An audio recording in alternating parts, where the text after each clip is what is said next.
Hello, friends. Welcome to Coming Down. My name's Nathan. I'm sitting here with Matthew. Good day, everyone. Hey, so this is episode 25. Oh my god. Yeah, we've been doing this for like 6 months now. Holy shit. Yeah, pretty wild, right? That's killer. Yeah, I just got a text from one of my friends. She's moving back here with her man from east a ways, and she said that they've been moving cross country and just binging our pod the whole way. Nice. Like, that's fucking cool. Someone can just binge our stuff now. Right. I mean, That's yeah, awesome. There's a lot of hours now. Oh, yeah. It's pretty wild. I love it. Speaking of, we're going to add a couple more hours because this episode's a long one. Oh my god. So, break it apart however you need to. It's probably going to come in at just under 2 hours. Yeah. Which, is probably as long as they'll ever get. Yeah, I don't think we have like enough battery or SD card for more than that. Yeah, totally. Nor would we expect anyone to have the attention span to. Yeah.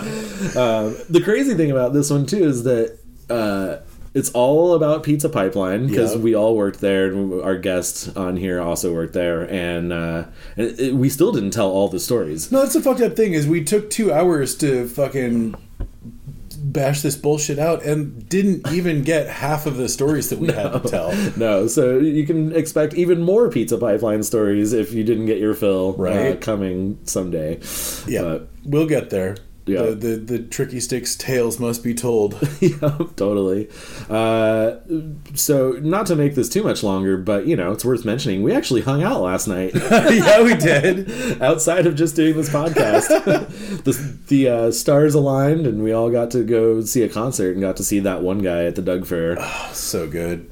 Yeah, so you hadn't seen him for several years, right? If at all. I know that I was aware of him back in the day, but I'm starting to think I didn't actually go to a show. Yeah, maybe just saw some videos or something. Exactly. Boy, it's quite the spectacle. Damn straight. For anyone out there listening who's never heard of that one guy, we'll put some links up. Check him out. It's just wild. The guy, a lot of fun. He built his own instrument, and it's almost turned into like a little bit of a comedy show. Oh yeah. He does all this like goofy riffing and pauses in the middle of songs just to goof around and stuff. It's great. It's a lot of fun. The guy's obviously been doing this for a while and has really honed his craft into kind of his own thing. Absolutely. Yeah, I think this was my 10th That One Guy show. Good Lord. Because he used to come, so he does really well in Fort Collins. People love him there. And he usually does 2 nights and sells them out. Oh, cool. Which was wild. There's maybe less than 100 people at the show last night. Yeah. And that's kind of always how it's been in Portland, which blows my mind. Portland never ceases to amaze me. I mean, he's just such a Portland thing, and yet nobody ever. It's almost like it's too on the nose. Yeah, right. Yeah, they're like, I don't know. I mean, I've seen That One Guy. Yeah, I mean, what? We've got a Unipiper, so like, do we really need that one guy? So I don't know. It's funny, but he comes through pretty often, usually once a year, and so definitely try and check him out every chance I get. Oh hell yeah! Always worth the $15. Yeah, I mean, and it's the full experience. It's audio visual, like everything's like in sync, and like like he's trying to really like immerse you in his thing. Yep, for sure. Great. Yep. Yeah, so that was a blast. Had a really good time last night. Yeah, me too. And the Doug Fir, man, like that was my first Doug Fir musical experience. Oh, was it too. really? I've eaten there a million times, but just never saw a show. And, oh man, dude, that's a fucking killer venue. Oh, it's so great because I mean, even when the place is packed and you're kind of shoved to the back, you still have a good view of the stage. The sound is great. I mean, I was sitting with Victor at the bar for a minute, and like could still see the stage just fine. Yeah, totally. And they actually designed that room for live music, unlike a lot of venues where they just kind of jam a stage in a corner and threw some baffles up and hope it works. They actually, all the angles and all the structure for that room was meant for live music, so you really get the best experience there. Hell yeah. So yeah, anytime there's a show worth seeing, I'll try and go because the Doug Fair you always have a good time there. I'm certainly going to be paying attention from now on. Yeah, for sure. Well, I'll keep you posted if anything's coming up. Please actually do. Mini Mansions is coming in June. Oh, cool. Which Oh God, whole thing. It's the same weekend as GP Seattle, and so it's just like a. God damn it! Yeah, totally. Yeah. But anyhow, I don't know. I'm trying to figure out how to do both. I guess I'm just going to try and figure out how to be two places at once. So work on that technology. Let me know how that goes for you. Yeah, I'm curious. Yeah, we'll find out. I'll keep everyone posted. Right on. Well, yeah, not to delay too much longer for this marathon episode here. Right. So we'll just get into it. Want to thank everyone who's contributing to the Patreon. As always, y'all are doing great work and keeping us running, and we're so grateful. So, and if anyone still wants to chip a buck or two, just head on over to patreon.com/comingdownpod. If you want to hit us up, find us on Twitter at comingdownpod. Email us at comingdownpod@gmail.com. Love to hear from you. If you want to be on the show, just hit us up one of those ways. I think we're going to do a trade episode with another local podcast. I saw that. So more on that coming soon. But yeah, we'll be featured on another cast, and they'll probably come on ours. So cross-pollination, here we go. Yep, so working on the details on that. And then, beyond that, just check out our website, comingdownpod.com. That's going to have links to all the show notes. It's going to have links to everywhere you can find us, Spotify, Google Play, YouTube, Apple Music, all that good stuff. And then, if you have a minute, give us a rate and review on Stitcher. Beyond that, let's go.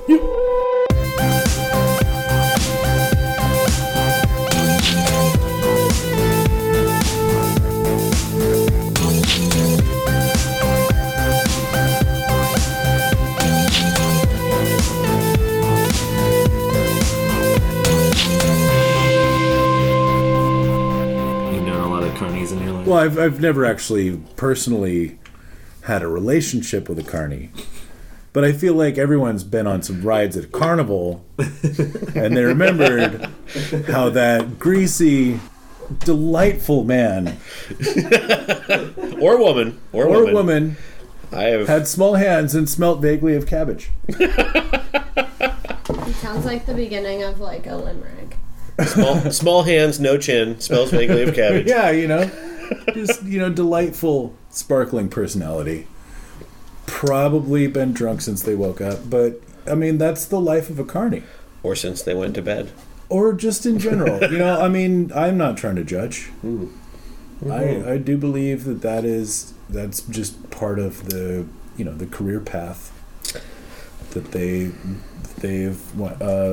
been on. Yeah. Sometimes you choose something. Sometimes it chooses you. Yeah, exactly. Sometimes you eat the bar wall. Sometimes he just eats you. Bar does eat you. Oh man, I sometimes regret that I cannot grow a Sam Elliott mustache. I mean, I've never tried. I can get some hair on my lip. But that man he has so much distance between his nose and the end of his lip that he can get these waterfalls. Well, I think he also has some of the hairs that go up first. Like they grow like toward that way as opposed to straight toward the lip first. And so it bushes that motherfucker out. He also just has a very thick head of hair and coarse hair in general, which lends itself to being a woolly stash. No, I remember. God, I don't even remember what movie it was, but I went to see a movie with this girl I was dating at one point, and Sam Elliott was in it. But and he had 5 o'clock shadow, but all the way like. Even up to like his orbital, like above his cheek line and shit. I get whiskers above my cheekbones, and they go all the way up to the corner of my eyes. Yeah. Mine only go up to about yay, but they're very sparse at that level. Like they're not a big deal there. Don't get me wrong, though. I'm not going to be able to grow a beard up to my eyes. Oh no! So he if I let it grow out, it's stubble all the way up. No, and we left the movie, and she was like, do dudes just grow hair all the way up there? And I was like, some dudes, Yeah. It very much depends. I've definitely got like some migration happening. Like my neck hairs and my chest hairs are starting to form some sort of combine in the middle. That's the other thing is apparently puberty never ends for men. We just keep finding more hairs, new ways to grow hair. Exactly. Growing out your ears, all kinds of weird crap. Oh my god, so many of my weird friends shoulder hairs now. Popping out. It's incredible. It's like, oh hey, what? Why did you grow on the top of my shoulder now? Have you seen Dr. Wynn's fucking sage curls, dude? I'm just saying, it makes a man look like he is a venerable, wise person having a little ear hair. Either that, or okay, I haven't noticed that. No, either that, or you're really hairy dude. But one or the other, wise man, hairy, hirsute. It's true. Whatever. But yeah, it's the thing, man. I've definitely had to trim some wizard eyebrows recently too. Yeah. Where I'm just like, oh boy, I could look very, very villainous if I really teased these up. My barber has lambasted me for not trimming my brows. She's like, dude, this thing's like an inch long. What I got to that point too, and I was like, all right, I'm just gonna clip these off a little bit. Yeah. Well, and she's like, do you want me to just start trimming these for you? And I was like, abso-fucking-lutely. So, now, every hair from the bottom of my neck to the crown of my head gets trimmed. Yeah, you're like, and, do your job. This is one of the reasons why I keep going back to this barber. I love her. She's fucking amazing. Yeah. Heritage Barbershop, Kimberly, fucking go. Well, she keeps you from looking like a Wookiee. That's a plus. Also that, yeah. No, the weirdest one I found was a couple of years ago, and because I keep my hair long, and so it goes over my ears, so I don't notice. But found just this fucking wily ass 4-inch hair coming out of the top of my ear, the edge of my ear. You know what that means, right? Please tell me something good. You're eventually going to be able to receive radio signals. Oh, good, good. That's an aerial. Yeah, you're growing an antenna. Yeah, exactly. You're just going to need to get some more aluminum in your diet.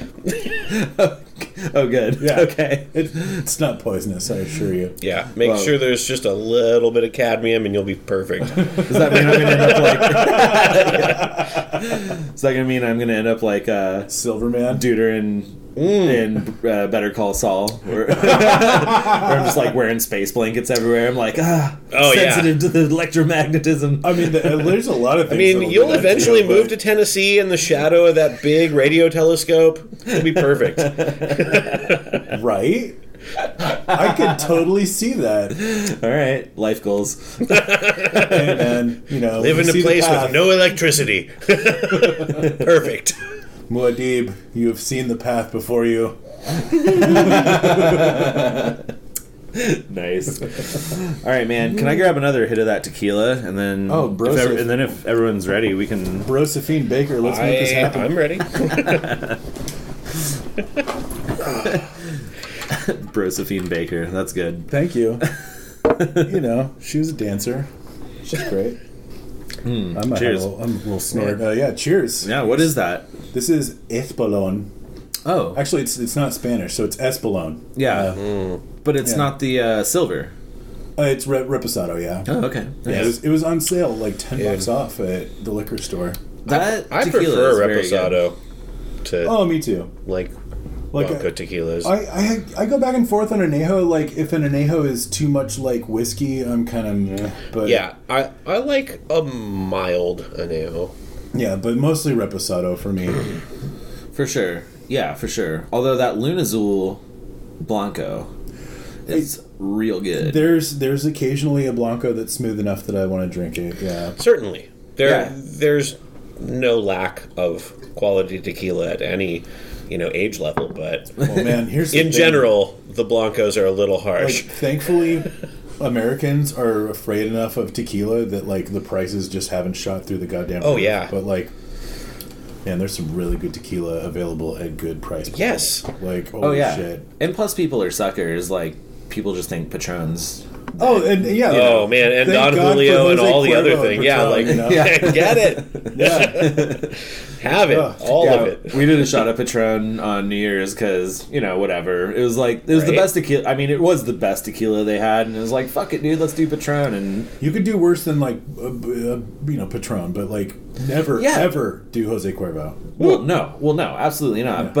Yeah. But it was funny. I haven't had Patron in a while. If you have nothing else, I suppose. But dude, I will fucking drink like the worst grain alcohol in under certain circumstances. I wish I could remember the tequila we had. What was that? What was that awful schnapps? Oh, like Shrake or like Schneider? Shrinks. It was fucking Shrinks. And it had a man in a tuxedo in a rowboat who was serenading some penguins on an iceberg. I'm not even kidding. Like, that is what was on the label. Yeah. A man singing to penguins. Wow. In a tuxedo. I'm like, in a boat.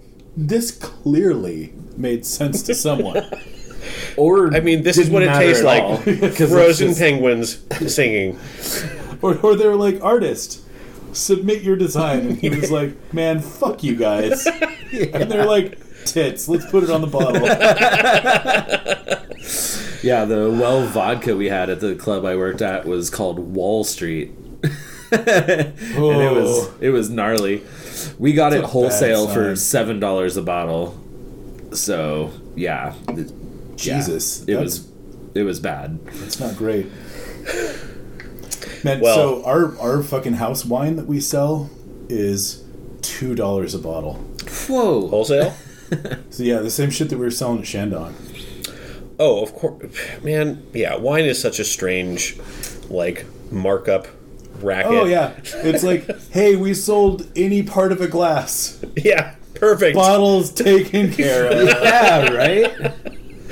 Well, that's what I always thought when we sold the vodka at the club. It's like, 2 shots, bottle paid for. Yeah. The rest of this, profit. No, that's the thing is your well and your house is paying for everything that's top shelf. Like, if you're smart about it. Right, because you don't get the markup on the top shelf stuff. Right, like you can't. Like if you want to actually move any of it, you've got to put it at a somewhat attractive price point. So sure. You don't want to fucking mark it up too much. Well, and they don't have to sell it to you for dirt cheap because, right. Whatever. Like, we'll still sell Patron bottles. It's fine. Exactly. We don't have to wholesale it to you for some crazy good price. Seriously. But seriously, if you guys ever go to the Schnitzer or... wait, it's not at the Schnitzer, sorry. But if you ever go to... I can still get Hennessy at the Schnitzer. So yeah, if you ever go to the Schnitzer, buy Hennessy. It's $11 a shot. Okay. I don't think you can really find it that cheap anywhere anymore. Interesting. And if you go to the Hatfield or the Keller, order fucking Macallan 12-year for $11 a shot. And I guarantee you won't find that price anywhere else in the city. And this is in a fucking theater. Yeah, where everything's marked up. A bottle of water is $5. So, right, but you can get good whiskey at a reasonable price. I'm going to get these prices equalized. Like, currently we're overcharging for Bailey's, but currently you can buy a shot of Macallan for the same price as a shot of Bailey's in the martini bar. It's just whoa. Yeah, it's absurd. What a world. Maybe I'll just have one of both and mix them up. That's a good plan. Oh yeah. We call that a slippery dick. Nice. It's appropriate. Don't quote me on that, but I'm going to be there tomorrow ordering one. Not even for the show. I'm going to this bar. The overlord of the pretzel mines informed me that I could acquire scotch at a discount price. I would like 2 slippery dicks. Served warm. Jesus. Bartenders are like, we are going to be filing so many grievances. What the hell is wrong with you, sir? And what is a slippery dick? Wait. Don't answer that. Don't answer that. Nice. That would be a welcome interaction with a bartender if I had to have a conversation along those lines. Inquiring as to the provenance of a slippery dick? Yes, exactly. Oh, man. So now this just feels like the thing you do at a bar you walk into, order a slippery dick, just so the bartender says, what's a slippery dick? And then, punchline, whatever punchline. Start your chuckle. Yeah, you heard it here first. Order a slippery dick at your favorite bar that you never go to. See what happens. You're welcome. My recommendation is just to roll with it, whatever it is, because obviously something good is going on. And please don't sue us when you invariably get sent to the drunk tank. Well, yeah, so then that's the question. And if the bartender doesn't ask, then what did they make you? Yeah. That's I believe technically it will be a slippery dick no matter what it is. I'd be interested to know what people get when they order a slippery dick. All right. Well, I know what I would give you. All right, tweet at us. Hashtag slippery dick. Yeah, let us know. This is relevant to our interests. God damn it. All right. Today we invented a cocktail. And it really was whatever you want it to be. All right, boys. Let's talk about why we're really here. The important issues of the day. Indeed. So there was a place once upon a time. Once upon a storied time. Oh, boy. I guess let's give the brief overview. There was a place Back in murder. called Pizza Pipeline. Indeed there was. There was one location in Fort Collins, Colorado, where I'm from. Correct. And then there was... We also had a location in Spokane, Corvallis, Eugene, Springfield. So was it started in Oregon? Probably something in Idaho. I feel like there were some out there. Was it Boise? Boy, I don't really remember. Well, no, it was... I know Ricky said he went to some weird-ass training in some weird-ass place. Well, one of the money holders in the Eugene Pizza Pipeline, who was apparently one of the original partners from the Spokane partnership, which is part of why it has the name Pipeline, was in Post Falls, Idaho. See, I haven't heard this. This is nice. Okay, so yeah. Our resident I remember Rod. The originator, whose name was Mean Gene. Obviously. I don't remember his last name, but anyway, he and Rod, who we just called Rod and Todd because that was literally his brother's name. No. Yeah. I never knew that his brother's name was Todd. And I want to say his last name fucking ridiculous. I'm pretty sure his last name was Johnson, but don't quote me on that.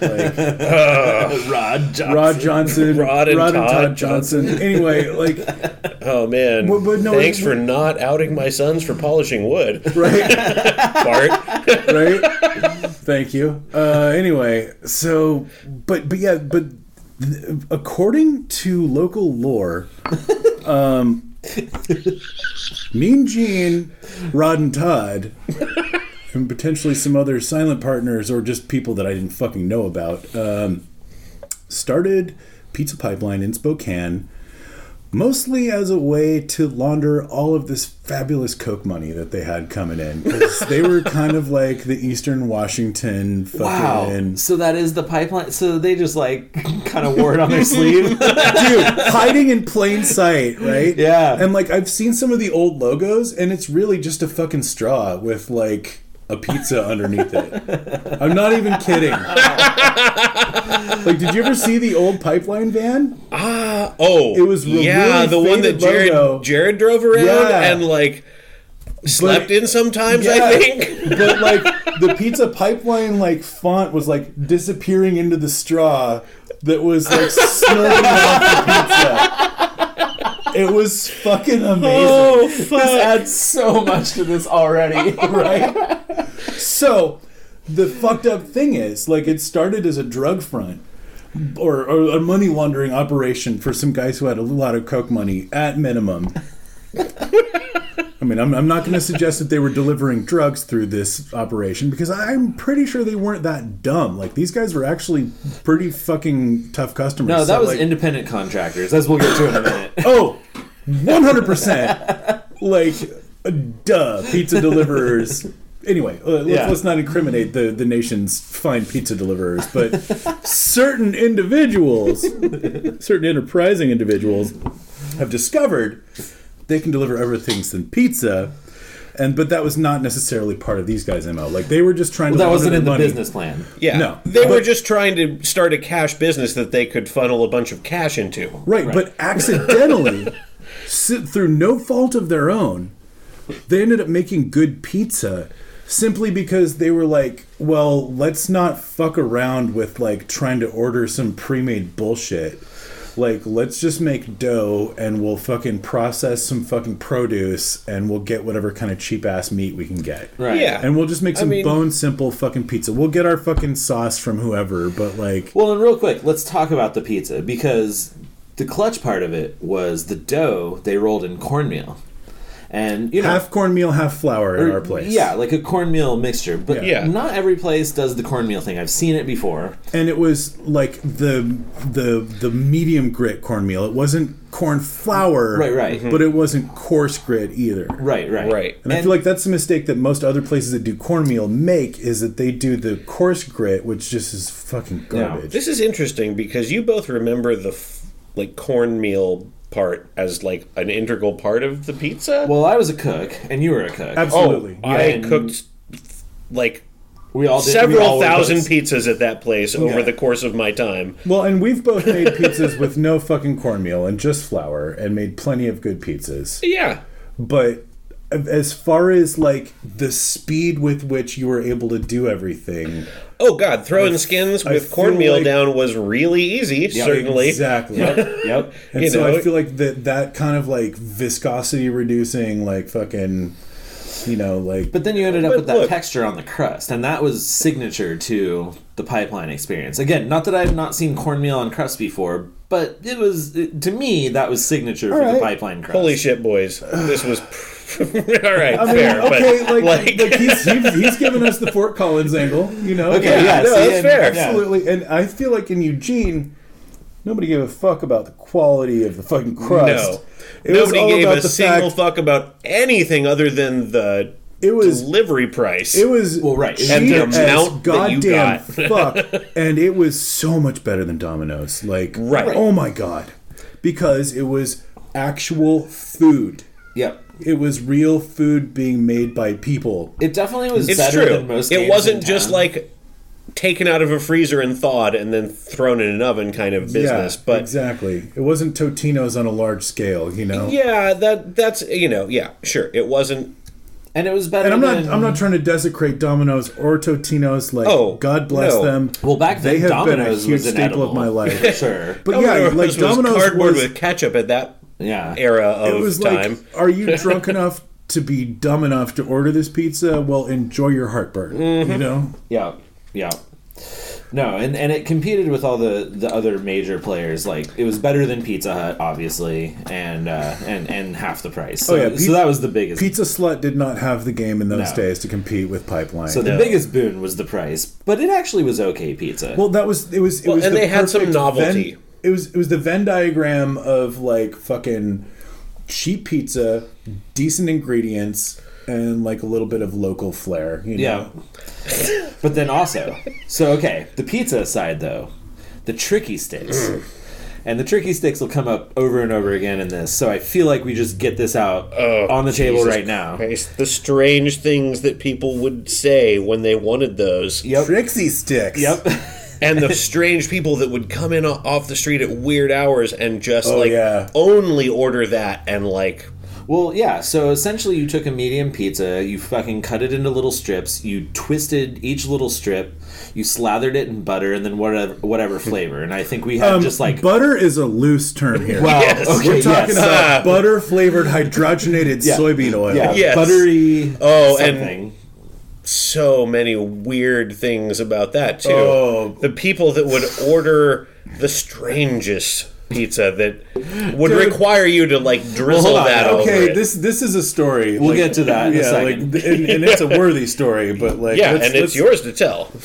Oh Lord! But the sticks. So at least in our store, we had Cajun, cinnamon, and just Parmesan. You had Cajun? Yeah. What type of sorcery is this? Yeah, I've never heard of flakes, or did you guys have real Cajun seasoning? We had like a real bullshit fucking seasoning. Right. Wow, the 2000 or wait, that was in the 90s. The 90s was the fucking Wild West for a fucking pizza pipeline. Or apparently. Fort Collins just had a little... Fort Collins was real saucy. Fucking, they just had a little sass. Oh, it was that fucking goddamn... Well, you know, I think they gave us a loose rein to the fucking individual managers of those places. Well, you think? I'm pretty sure we were a franchise. Because I overheard people talking about the franchises. Well, that's the thing, like... They had a weird franchise arrangement, as far as I understood. The Coke Lords who ran this shit had a weird arrangement. Yes, they did. Shocking. I know. It makes so much more sense now that you've enlightened me to the fact that they were Coke Lords. I had no fucking idea. According to the lore. Well, yeah, allegedly. Oh man, that's. I never bought any Coke from Gene, but Well, it just makes so much more sense when the dude died and then Rod showed up to do the thing. No, you're talking about Steve. Yeah. Okay. Sorry. But then after he and then died, when Rod stepped in, Rod stepped in and Paranoid it was Coke Lord who the fuck is this guy? Paranoid Coke Lord was like, no, you. Okay, this is we're dissolving the story again. But wait, let's get back on track here for just a second. Yeah. So. We've gone over the menu. Indeed. It's good to just get that out of the way. tricky sticks. And the tricky sticks... Weird-ass breadsticks that everyone is obsessed with. In Eugene, it was just marinara and garlic and Parmesan. Mm-hmm. And then the cinnamon and sugar with frosting. Yeah. Right. Those were the two flavors. And our Cajun ones just came with marinara. So, it wasn't even that different or whatever. Got it. The thing that made them you had a spice shaker that you shook on it. Yeah, we did. Yeah. Sure, but as far as what they came with, it was like a cup of marinara. Yeah. It wasn't a cup of gumbo. No, it was not. a little shrimp on some tartar. Oh, fuck. I don't know. Anyhow, anchovies.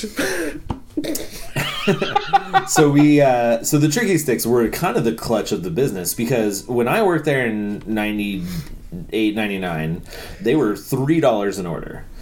And damn. And the minimum delivery charge was $6. So you could order 2 orders of tricky sticks and get that shit delivered to your house. Yeah, I want to say with a couple dollar tip, you got I think it was a $9 or something like that. I was going to say it was $8 and there were $4 a piece, but yeah, it was always a two tricky stick minimum. Yeah, that seems reasonable. Yeah. Because I remember being like, well, yeah, okay, you can get 2 orders of tricky sticks and we'll fucking deliver it. But yeah, the really fucking crazy, unique thing about the Eugene Pizza Pipeline was we had an $8.25 takeout special where you could just walk your ass in and get a 1-topping 16-inch pizza, no questions asked. And for $8.25? Yeah. It was $8 when I started working there, but by the time I was done, it was $8.25. Will you grab me one? Yeah, totally.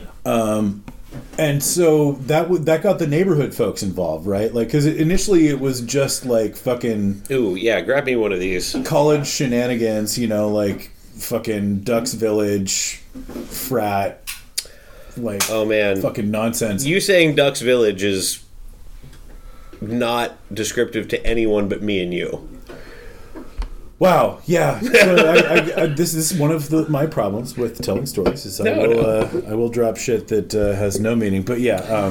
Hey, anyway. Look, the listener at home needs to be road mapping this out, and Ducks Village still exists, so Google that shit, bitches. Right. Actually, so setting the scene here. This is early 2000s for at least Matt and I. Okay. And 99, etc. for you. So, but it's reining generally it back the same area. Yeah. So I'm sorry, we're already going. Yeah. Reining it back in. This will be kind of our roadmap. So I'll give you guys kind of my pipeline experience since I was in Fort Collins, right? And since y'all worked at the one together, then I'll kind of let you dive into yours. So I worked at Pipeline. Well, here, let me start a little just before that and start at the beginning. Back at the beginning. So this has already come up, I think, in a previous episode, but my first knowledge of Pipeline was, in fact, ordering 2 orders of tricky sticks, which was the minimum. God damn it. And then requesting a certain driver to show up, and that driver would bring... Oh, the Bob Marley special. Yeah, he would bring ounces of weed and just whatever we wanted. He'd weigh it out and sell it to us. Shocking. And that was...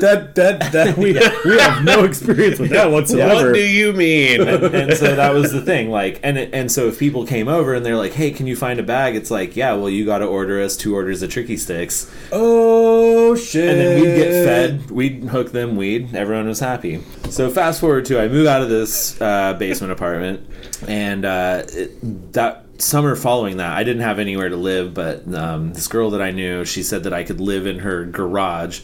She had like a detached garage from her house, but she still lived with her parents. She was still under 18.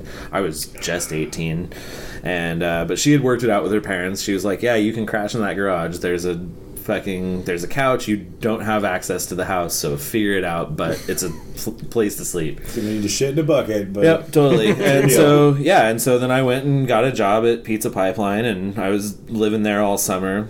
And so, but since I didn't, since it wasn't really a house or an apartment, pretty much what I would do is I would work pipeline and try and get off early. I'd try and get off by 1, and then I'd walk my ass downtown. And then I'd go post up outside of the like college bar with my guitar, and I was terrible. I was just learning guitar, but I would still just post up there and like hack out like Bob Dylan tunes for the drunk guys and see if I could make a few extra bucks. And occasionally I did. Usually I didn't, but sometimes like some drunk guy would be like, "Hey man, right on, way to," and he'd throw like a 5 in my fucking hat or whatever. So that was kind of my jam. What was your pocket song? Like what was the moneymaker? Fuck man, I don't even remember. Like, I had like a couple Dylan tunes and like a Beatles song I could play, and then like a bunch of Ween songs. So I'd sort of like fill those in, Right. But like nobody knew Ween was back then. They weren't quite the like definitely not. Now. Yeah. And so, just for our time traveling listeners, that's when you're gonna want to visit Nate. Is when he was singing Ween. On the corner. Dude, literally. In Fort Collins. Yeah, just sitting outside in 1999. Of the fucking... sitting outside of the fucking frat college bar trying to scrape a few extra bucks. Clutch. All right. Well, anyhow, so that was kind of my life at that point. And then I would come home, and that was the thing, too. I'd go down there, I'd try and, like, meet up with anyone I knew, too, to either get me high or, like, find someone I could buy a joint off of. Smoke that joint on my walk back to the garage that I was sleeping in, and then call it a night. The cool aside from this was the girl that I was living with, her stepdad was this crazy fucking like whiskey drunk, and so I'd come home, or like scotch drunk I guess, and so I'd come home at like 2 a.m, and he'd be out on the back porch like drinking fucking scotch alone, just hammered in the dark. And I'd be like sneaking into the garage, and he'd be like, "Hey man, what's up?" He's like, "I need a friend. Yeah, I got some scotch." But he was cool, man, and so I ended up talking with him, and he smoked Camel non-filters. Woo! And so that whole summer, I smoked Camel non-filters to try and be cool like this guy. Oh, fuck. Wow, your sensei was fucking hardcore. Yeah. Lung busters, American style. Yeah, totally. Scotch and unfiltered Camels in the dark in the garage. Well, because he was cool, man, because he got me into... That's my spirit animal right there. Right? Good Lord. I mean... Well, because he got me into You say he was cool, but he sounds very strange. Oh, he was not... And I'm not saying he wasn't cool, but damn. By certain metrics, he's not cool. Other metrics, coolest. Yeah.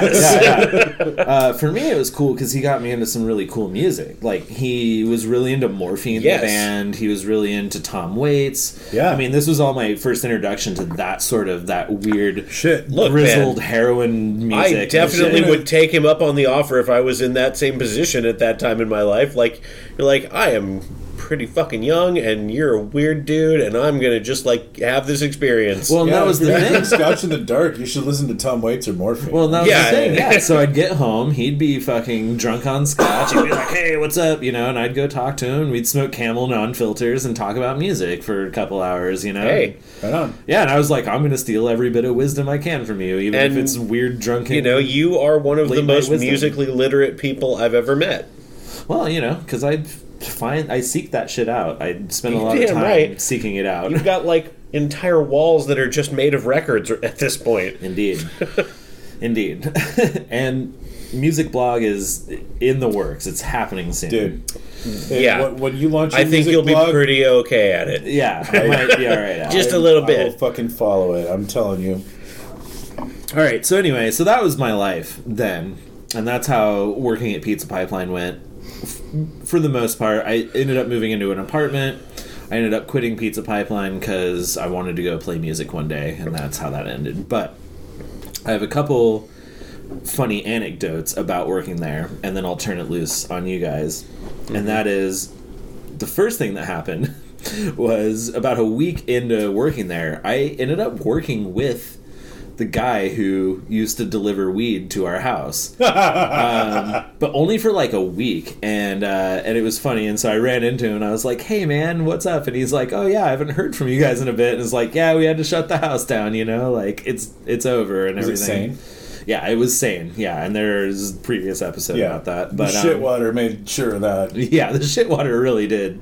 But and so that was funny. And then he quit like right away, and then a couple managers who I hadn't even met yet started doing my paperwork, and they saw I still had my old address listed, and they were like, "Oh, 405 and a half Alpert Street. Oh, we know you." And I was like, "Oh?" They're like, "Yeah, you guys would call like every night asking for Duder to deliver fucking weed to your house." And I'm like, "Oh, what? Don't you mean Tricky Sticks?" And he's just like, "Whatever, man. Like, don't worry about it. Everyone fucking knew what was going on. Everyone knew." Like, I was like, "Oh, okay," all sheepish, And he's just like, "Yeah, it's fine, dude. Like, we all knew. We all let him do it. It doesn't care. He sold us all weed too and stuff, right?" Well, right. Yeah. Like, no one doesn't know that that's going on. Yeah. So then come to find out that there are two managers. So that particular manager was totally cool. But then there was his other manager, and I don't know who was actually head or co, or if they were both just co-managers or whatever. Sure. The other guy was definitely not cool, but also knew about everything going on. Oh, that's always awkward. Yeah. So everyone just had to like walk around kind of on eggshells and keep everything on the DL, even though he fucking knew. It's just like, as long as you didn't do it in front of him, then he like didn't. Oh, fuck, I don't know. that. It was this weird thing, right?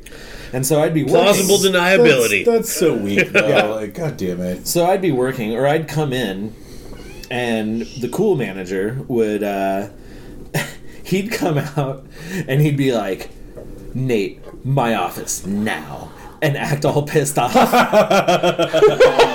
And then I'd go in there, and he'd just hand me a bong. And then we'd just sit in there and fucking, like, rip bong for half an hour.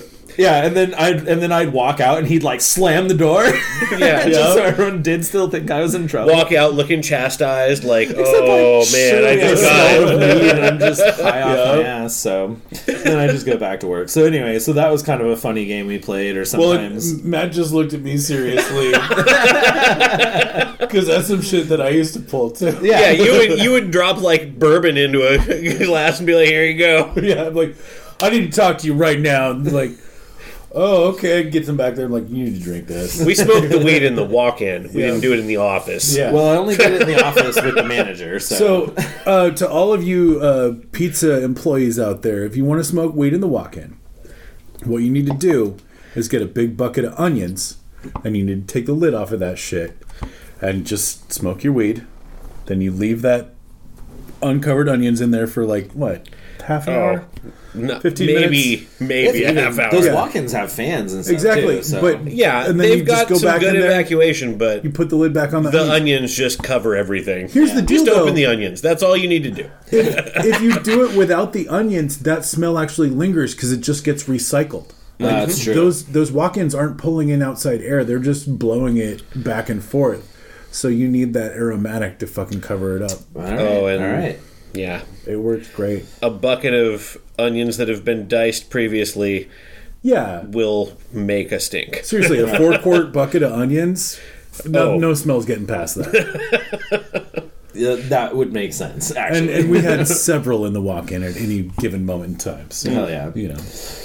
So anyhow, there's not actually much more to my pipeline story. That was just kind of the overarching thing going on in my life, and I worked there, and it was fine. Nothing too weird happened. It was everything you'd expect from working in a pizza place, working late, you know. You just dealt with drunks, you worked with drunks. Okay. Everyone was just trying to get high. Sure, but did you ever do, like, any kind of, like, weird trades or, like... Not really, man. And I always worked the, like, late night shift and stuff, so sometimes we would be involved with something, but, I mean, not really, man. I wish I actually had a super interesting story that ever happened there, but it was mostly just, like, bust my ass, get the fuck out of there as soon as possible.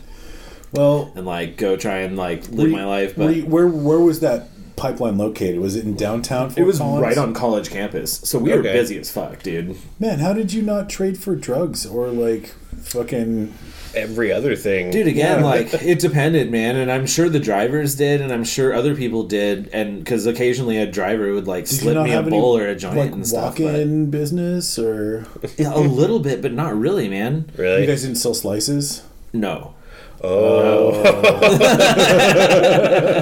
Yeah, that changes the dynamic significantly. We did have a walk-up counter, but... Sure, but you just sold carryouts. But yeah, it was only carryouts. And after like 4 p.m., we only did carryouts in Eugene, but for the whole like 11 to be fair... 11 to 4, it was...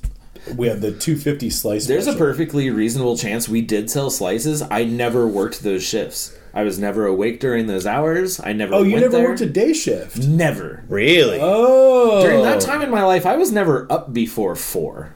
You know, like. Oh God, that just wasn't a thing. Fucking vampire life. Yeah. Yeah, man. I mean, like I'd get up at. Once I became a manager, I would wake up at 3 and I would go to work at 4. Yeah. And then we would drink and smoke all night. And then go to bed at dawn. Go to bed at dawn, and then get up and do it. Well, yeah, because when I worked the real closing shifts on a weekend night, we'd close at 3, and then I wouldn't get out of there until the sun was coming up. So yeah, like you get home at 5, you drink until noon. Yeah, you get up at 4, and you do it again. That shit, that's terrible. Yep.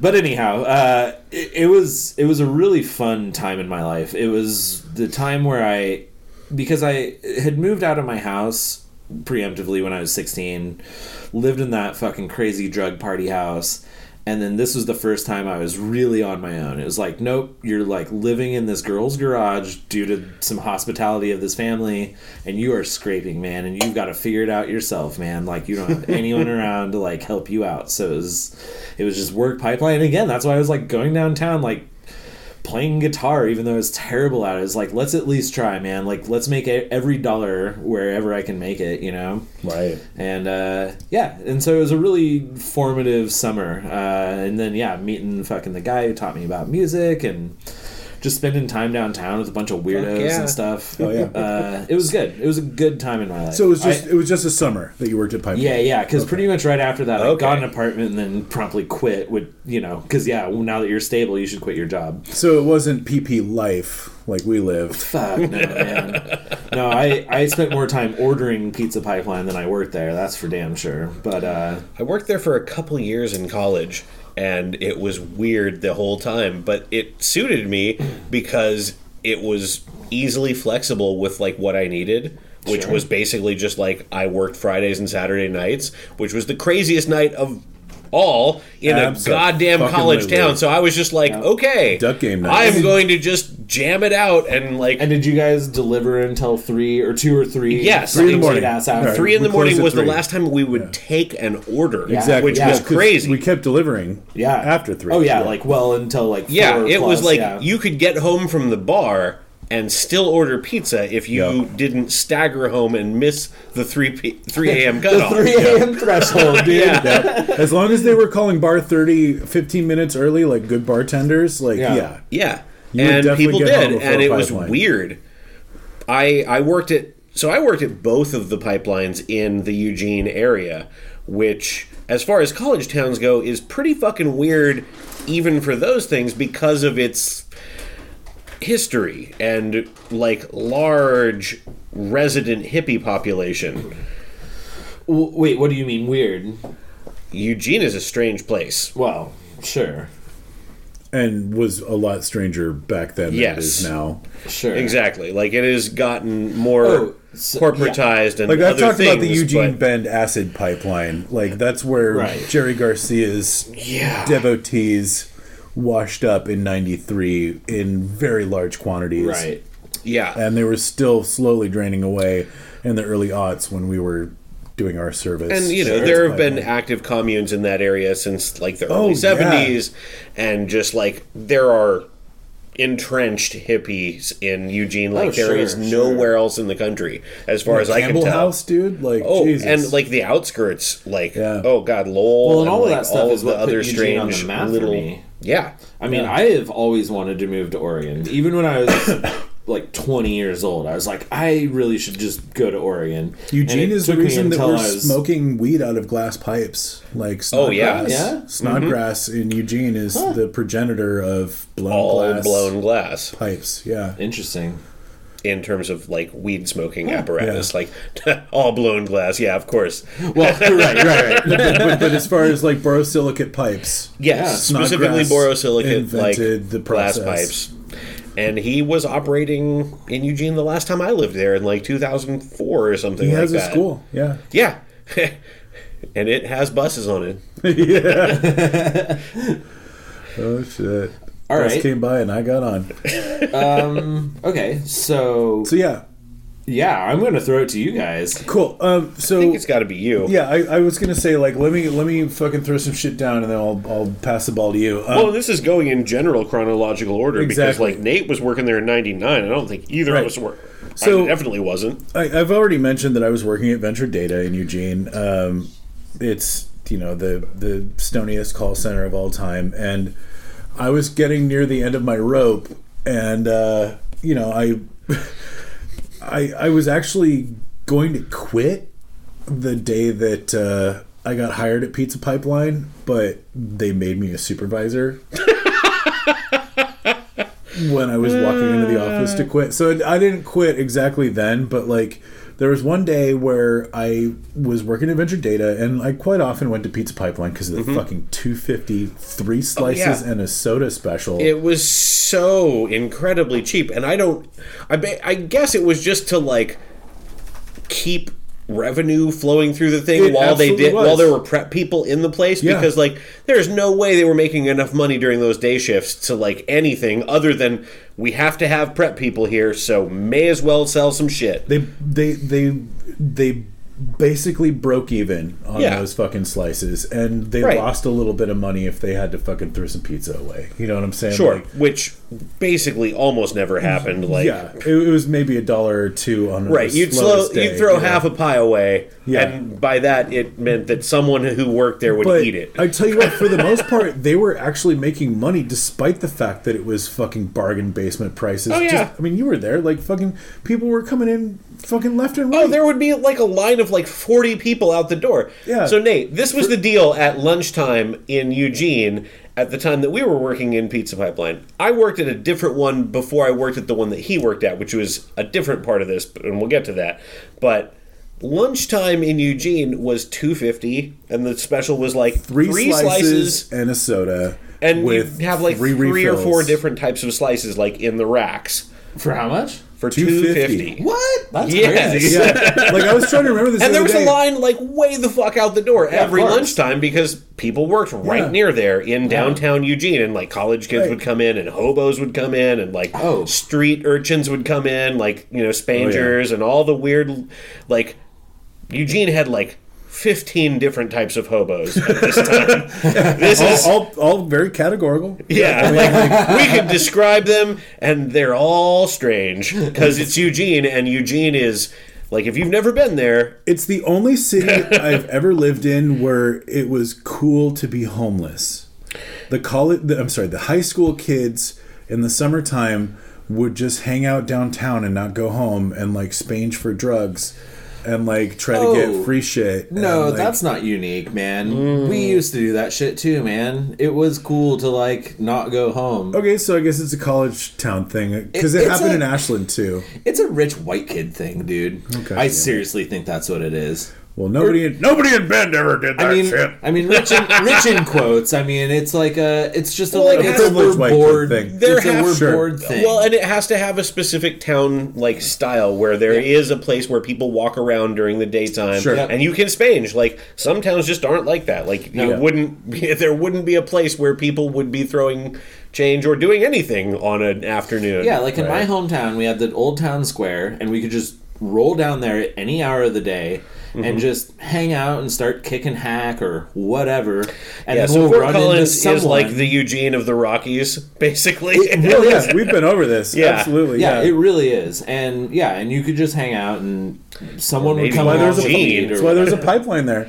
Yeah, but so anyway, course. I'm working at Venture Data, which is the stoniest fucking call center ever. I go to get my fucking lunchtime meal at Pizza Pipeline because I'm fucking broke.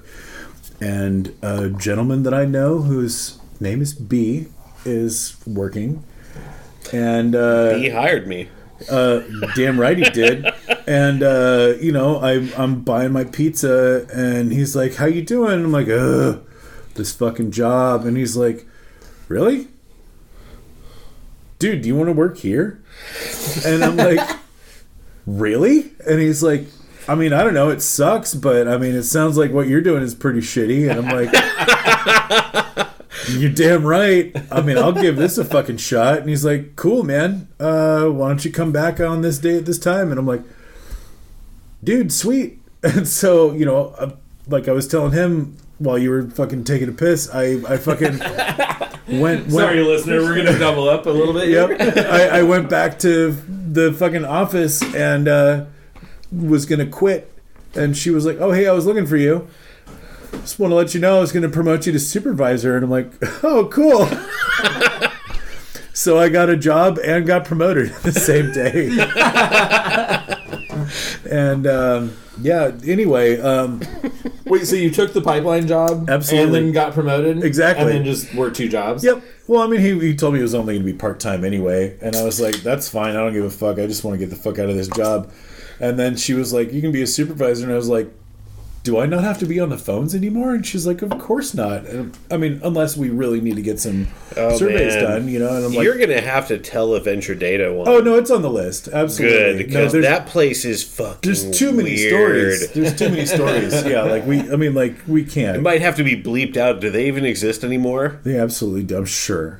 Like, Jeff Call is way too tenacious to not exist anymore. Fair enough. Fair enough. Anyway. So I got hired. I was just a fucking pizza slut for the longest time, just fucking throwing skins and making pizzas and getting them in the oven, cutting tricky sticks. Like, I think it was like 2 days a week or something for the longest time. And then I don't remember exactly how it went down. I don't remember if I got promoted first or if I just got more hours and then quit Venture Data because I fucking hated it. But whatever the case may be, eventually I worked my way up, which just kind of happens to you in food service if you show up on time and you aren't stupid.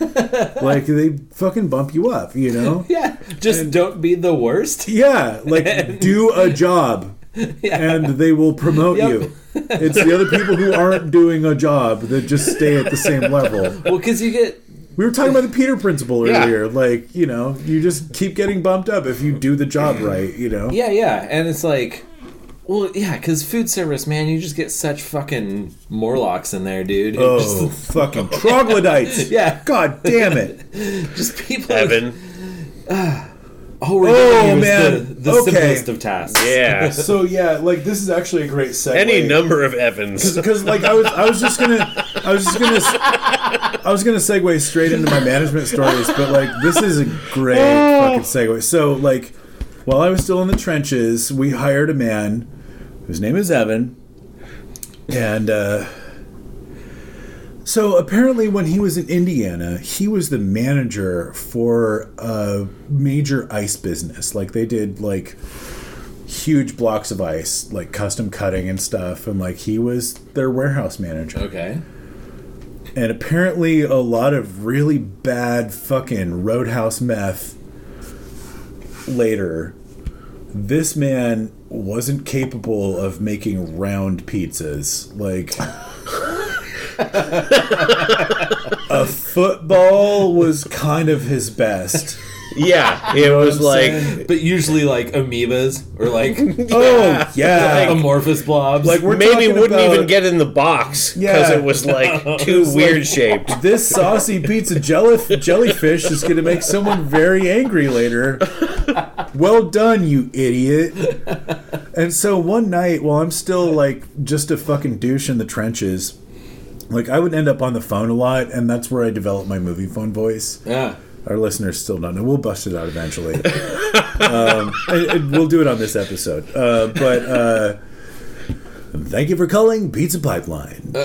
Yeah, totally. That's like the recording. Can you please hold? Yep. I would pause just to fuck with them, you know?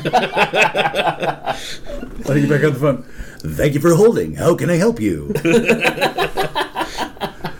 I loved it best when you would just say that we're closed and they would think it was a recording. Oh, man. And this is only after, I mean, we're jumping forward a little bit, but since you're mentioning it, this is after several months of being a manager and sitting there like counting money fucking endlessly, and like every single fucking drunk in town who's still awake and wants pizza is calling me. And I'm like, I have to answer the phone because it's my fucking job. And I say, thank you for calling Pizza Pipeline. I'm very sorry, but we are now closed. Because when I used to say, thanks for calling Pizza Pipeline, I'm sorry, but we're closed, they'd be like, oh, dude. But you're there. Come on, man. I'll give you $100. I'm not even fucking with you. Right. Like, here's my address. I just want a pepperoni pizza, bro. Right. I'm sorry, man. The oven's been off for an hour. Like, we literally can't cook pizza. And fuck you, man! Like, endlessly. Yeah, it was just my life. It was like, fuck you! And so finally, I was like, how can I put this to a stop? What is going to make people hang up the phone immediately after I pick it up? Oh, yeah. Just be a recording. Robo voice. And so I worked on it, you know, just like anytime somebody called, thank you for calling Pizza Pipeline. I'm sorry, but we are now closed. Oh, dude, they're fucking closed. Oh, fuck. Like, nice. You know, it went from being the bane of my existence to a source of entertainment. Yep. And fucking thank God. But yeah, so Evan, I'm sorry, we got sidetracked, but like this man, and I'm not trying to throw too much shade because he obviously had a drug problem, but like there was one night when B was still my manager and I was still just a pizza cook. And somehow, this slovenly pig of a man ends up on the fucking phones. And, like, you couldn't read his writing.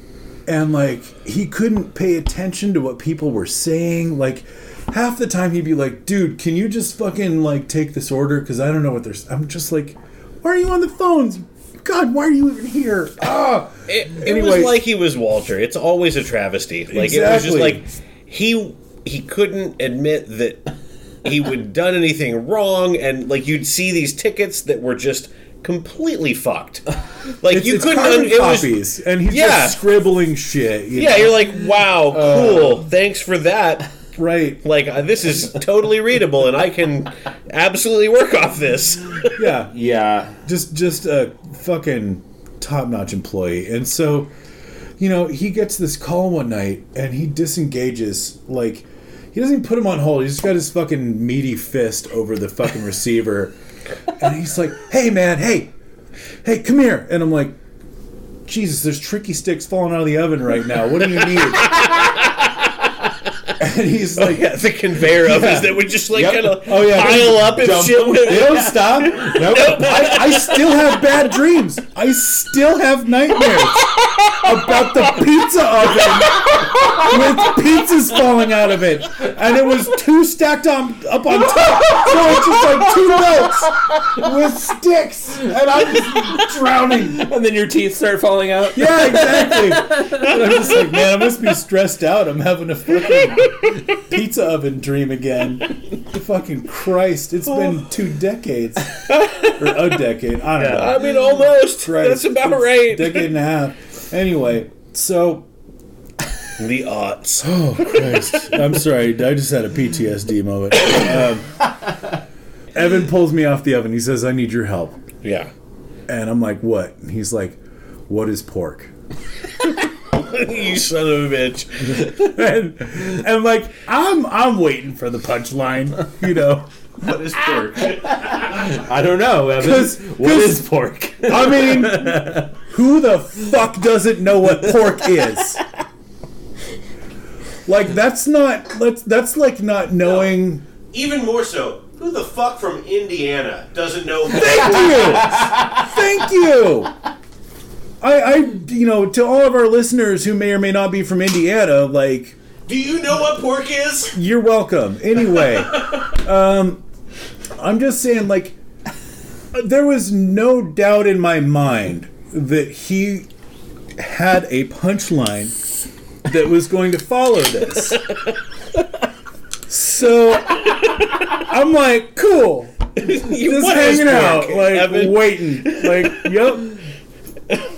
What you got? And I'm like, hold on. Are you serious? He's like, dude, I got this fucking customer right now. Like, what is pork? God damn it. I'm like, hold on. You fucking stumped me. I'll be right back. And he's like, oh, God. And I fucking book it into the manager's office. And I'm like, B. Evan just asked me. Evan's asking me what pork is. And he's like, what the fuck? And I'm like, come on, man. And so Evan's like, dude, what the fuck? Like, what is pork? And Brendan's like, dude, do you know what beef is? And he's like, what? No, you should have started with an easy one. Do you know what chicken is? Well, you raise an interesting point. And so Evan's like, what? And he's like, do you know what beef is? And he's like, I don't, what the fuck is beef? Why are you asking me these questions? And he's like, oh, man. He's like, Evan, beef is meat from a cow. Pork is meat from a pig. Evan's like, man, why you gotta have these fucking fancy names for shit? Why can't you just call it pig meat? God damn it! And as you can imagine, both me and B are like having to prop each other up because we're about to fall on the fucking floor laughing. Holy shit, dude. It's the most ridiculous shit I've ever heard in my fucking life. And so, oh God, we're just like, dude, there's pork and beef and pepperoni. And he's like, fucking goddamn it. And it's like, and I'm like, no, just here. Yeah. Give me the phone. Yeah. And she's like, God, that was so long. And I'm like, I'm sorry. We have both pork and beef in our pepperoni. Oh, okay. Can I get a double pepperoni? I just wanted to make sure. Just wanted to check that it was both pork and beef. Like, what the fuck are you even asking for? That almost blew my mind more than Evan's bullshit. Because I'm just like, how is this a question that you asked? Yeah, like, why does it matter? And if like, you just want it no matter, like, double? Okay, yeah, sweet. Well, and fucking thank you for asking that question at this exact time, because it has produced one of the most unique moments of comedy I've ever had in my whole fucking life. Wait a minute. Do you not know what pork is? Dude. You're like a 20-plus-year-old man. What's going on? Oh, yeah. And I tell you what, we milked that shit for so long. Like, hey, Evan, does this have pork in it? Like, fuck you. No, see, I remember that. And I didn't know why at that time. Because I started working there afterwards. I was just like, why is that the thing? Like, I got it. You were fucking with Evan. Like, I see that, but does it have pork in it? What the fuck does that have to do with anything? Right. Well, and like, in his defense, like, cow is a fucking German word, and beef is a French word, and as far as, like, Anglo-Saxon shit goes, sure, but like the poor people called it cow and the rich people called it beef because they were fucking speaking French. But how's this in his defense? Is he? He didn't know that. I'm just saying, like, what are you talking about? It's weird. It's weird that we have fancy names for things that come from French. I mean, look, he's not. No, English is wrong. A bastard language. It is like just a clusterfuck of every goddamn thing that the English Isles ever went to war with. But the point is, not anything about like English structure or anything like that. I guarantee you that at one point in his life, I can't guarantee anything with this motherfucker, but I would suggest to you that at one point in his life, he knew those terms and like methamphetamine and alcohol and irresponsibility. No shit. Fucking pounded that shit out of his brain. It blew my mind later. Like, I didn't know any of this about Evan when I knew him. Like, at that time, I didn't, like, delve deeply into Evan's life. Thank God. Or otherwise, like, but the fact that he was in charge of anything at any point in his life does give me a little bit of, like, concern. Like, it's a good thing that there were other people there keeping an eye on some of his fucking pizzas, because, like, I don't know what the fuck happened when I wasn't fucking there, you know what I'm saying? But, anyway, I was a plebe for a little while, and then I dealt with Evan, and then I don't remember exactly when, but it was around the same time that I fucking quit Venture Data. I became a manager at Pizza Pipeline, and it was fucking awesome. Like, I think Steve died a little bit after I became a manager, and Steve, for our listeners, was the owner of Pizza Pipeline, who was in Eugene and Springfield. Who I believe was semi in cahoots with Mean Gene. Like, dude may not have been in on the actual Coke pipeline, but was just kind of like party bros with him and fucking Rod and Todd. Peripherally involved in enough of a way that he was put in charge of two franchises that made, I suspect, significant amounts of money for him. Like these guys, I understood exactly how much money was going through there, which was significant. Yeah, these guys just from the pizza. Like, I don't know what they were like putting on their taxes, but the point being, they drugged their way into a very successful business. I'll tell you what, by accident. Like, I worked at the Springfield place before I worked at the Eugene place. It was a weird situation. My neighbor in college just was like, hey, you can work at my job, and I was like, okay, like, that might be okay. And I went, and they were like, yeah, you can work 2 nights a week, and I'm like, all right, I can do that. Like, I can deliver pizza Fridays and Saturday nights, and that's what I told them. Oh, dude, I wasn't done though. Like, I wasn't. Okay, cool. Trying to step on your dick, man. Cool. I'm just like, dude, you should tell your story, but like, fucking, I was just about to say, like, after I got made manager, like, that was when B got his fucking Mackie speaker from Sean. And we started blasting fucking drum and bass and Mars Volta and fucking Ween at top goddamn volume in that fucking place. Oh, that's right. You guys have talked about your love of Mars Volta came from pipelines. So. Absolutely. Yeah. So the manager of the Springfield pipeline actually turned me on to that one night, like, before I worked at the other place, too. Hell yeah. It was weird. So one night we're playing Ween. And it's just after fucking Quebec came out.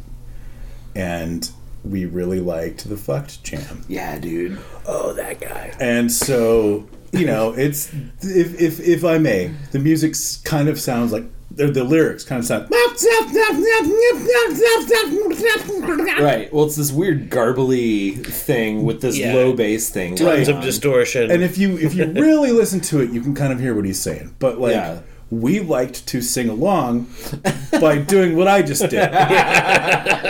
And we, as Matt has mentioned, we had a lot of homeless folks in downtown Eugene who liked to take advantage of the $2.50 slice special and the infinite refills as long as you had one of the plastic pipeline cups.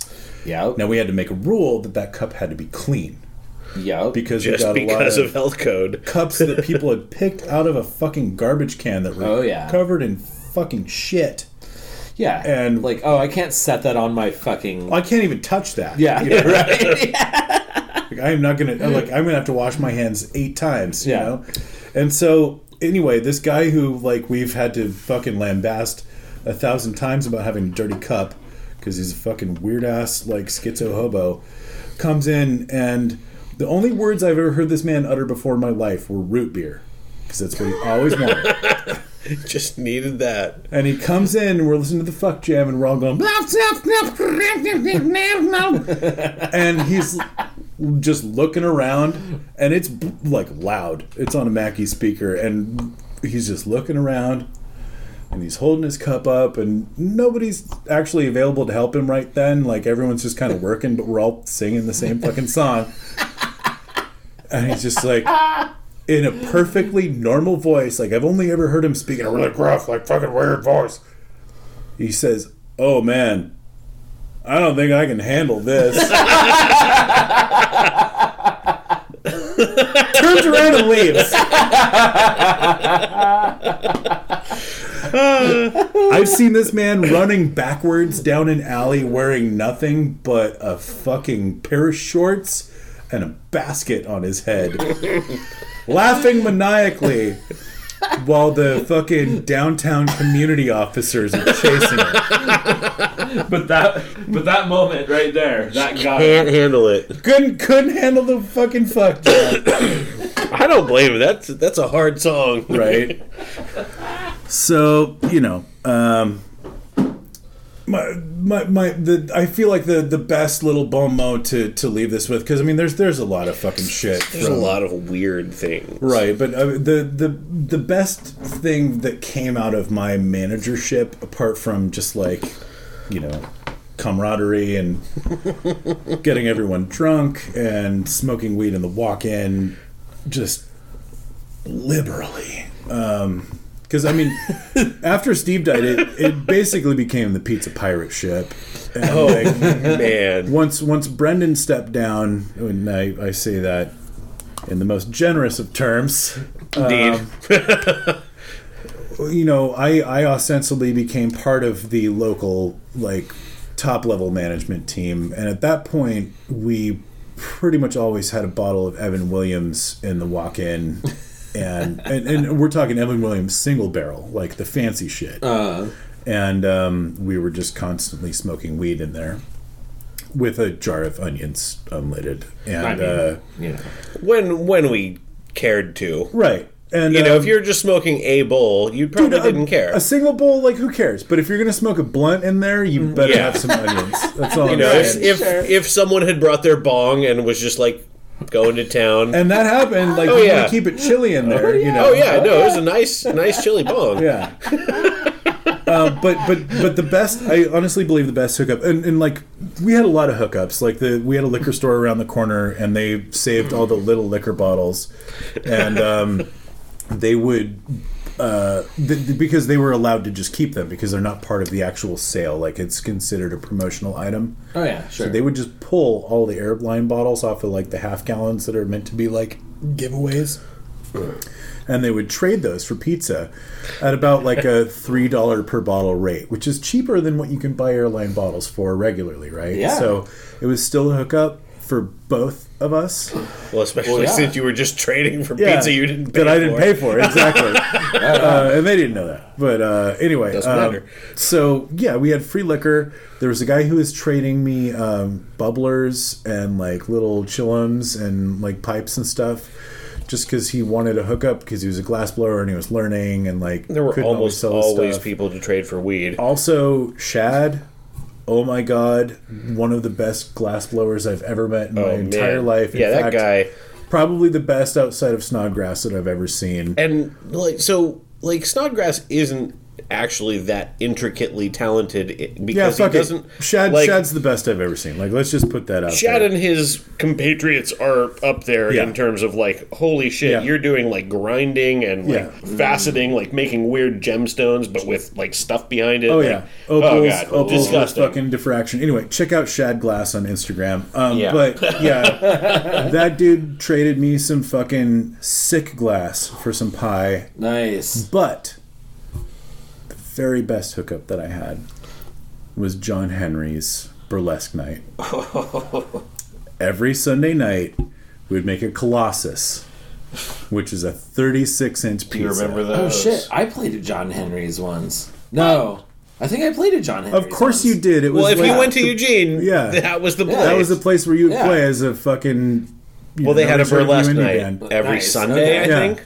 Right? Every Sunday, yeah. And so we'd make a 36-inch pie, which was 3 16-inch pies, as you know. Oh, yeah. I remember the monster. Rolled the fuck out. The pie that couldn't get through people's doors, and they would ask you to walk it in anyway. Yeah. Oh, yeah. Not you, but they would ask me to walk that fucker in. Oh, those motherfuckers were funny. Yeah, so that was the thing, because, okay, for the listener at home, I'm 5'8", and so, I mean, I'm not technically as tall as this pizza, but I was the fucking... pizza cook at the pipeline I worked at, and every time I had to make a monster, everyone who worked there would fucking laugh at me, and they'd be like, that dough's as tall as you, man. But it was, dude. I'd be like manhandling this fucking dough, like fucking twirling it around and like getting it as big as I could, and it's like, dude, this thing is crazy. Dude, there's a guy from Florence who took a picture of me tossing a Colossus, and like I got a piece of cornmeal in my eye as I was throwing the final fling. And so he took this picture of me, like, with this fucking grimace, and I dropped my hands down for a second. And so there's just this huge 36-inch wheel of dough suspended in the air in front of my face, and I'm just going, ugh, like it just slapped me in the face. Wait, does this picture still exist? He said he was going to email it to me, and the fucking douchebag never did, but he showed it to me at the time. Oh, man. Somewhere out there, maybe some guy has it, but I doubt it. Anyway, I would bring a 36-inch half pepperoni, half cheese to John Henry's on burlesque night, and I got to drink for free after hours because it was like 4 a.m. by the time I would get there. Right. Oh. So you'd show up while the bar staff was closed. Yeah, and all the burlesque show people were drinking. But yeah, like everyone would hang out till like 6 or 7. Yeah, John Henry's like there was a lot of fucking shenanigans. Like I was definitely there till like 5 in the morning some nights. Like. Definitely not doing drugs in the fucking bleachers there. Right? Damn, what a world. Well, that was the whole Eugene bar scene, is if you knew the bartenders, 12 to 20 people you would just go skiing after work until 5 a.m. at the bar. Like, there was definitely like a bar scene. Like, you mean like fresh powder? Yeah. Yes, indeed. I mean, that wasn't my scene, but like it was also my scene occasionally. Yeah, exactly. It wasn't like you were doing that all the time, but like that was what the after hours scene was in that area, and it was so close together. Like the horse had the fucking what is the other thing across the way? Yeah, Jameson. All of those places, like John Henry's. I think I played at the right time. Both those places. Well, and John Henry's was just such an easy place to like be secluded up in that weird like booth like tower along the side. Like that's the weirdest fucking construction. The most inane, bizarre fucking seating plywood setup that anyone's ever built. It's so weird. It's like tiered booths along one edge of the fucking venue. Just like 5 of them. Just that, continually go up a step, each one. And that's it. Along the side of the, like for, kind of visual reasons, but There's only one way to go up there, and it's dark as fuck, and people would just go up to the top, like, 3 booths and just get fucking crazy. Yeah. Oh, well, yeah. Well, yeah. the stage was if you're in the corner off a chunk of your bar where no one can see, and it's above everyone else, and, like, there's only one way up, like, you can't, like, it's just insane. Well, if you're performing on that stage, the people who are looking through the windows in the front of the bar are just looking at your butt. The stage was in the front of the bar. Oh, that's funny. Because that's a great idea. Yeah. Well, let's John put all these speakers exactly on. Yeah. See, now I'm not sure if I played there or not. I don't know. It sounds familiar, but anyhow. But yeah, eventually. Well, if you played in Eugene, that's one of the venues that you probably would have been playing at. Yeah, we only played there a couple times, but it seems like that would have been the place. And you wouldn't even have necessarily noticed it from the stage. Like, it looks like there's a lot of other bar around there, but, like, there is that little thing along the wall that goes up, and it's booths that just, like, are on a riser. Crazy. Okay, so... Where are we at? So now, just to wrap up, like my career ended at Pizza Pipeline because I wanted to move to Portland, get the fuck out of what my sister and I call the Velvet Rut, which is Eugene. Yeah. Damn it. Velvet Rut is the Velvet Rut name. Or at least an album name. You never want to leave, you know? Right. You're just perfect. Comfy down in there. It's just still, like, too close to Velvet Underground, but, like, you know. Yeah, Eugene is the Velvet Rut, and we just kept going around and around. But, dude, right? So finally I was like, okay, I want to go to school for computers, and got the fuck out of there, and I've been in Portland ever since. But and you got a master's in computers.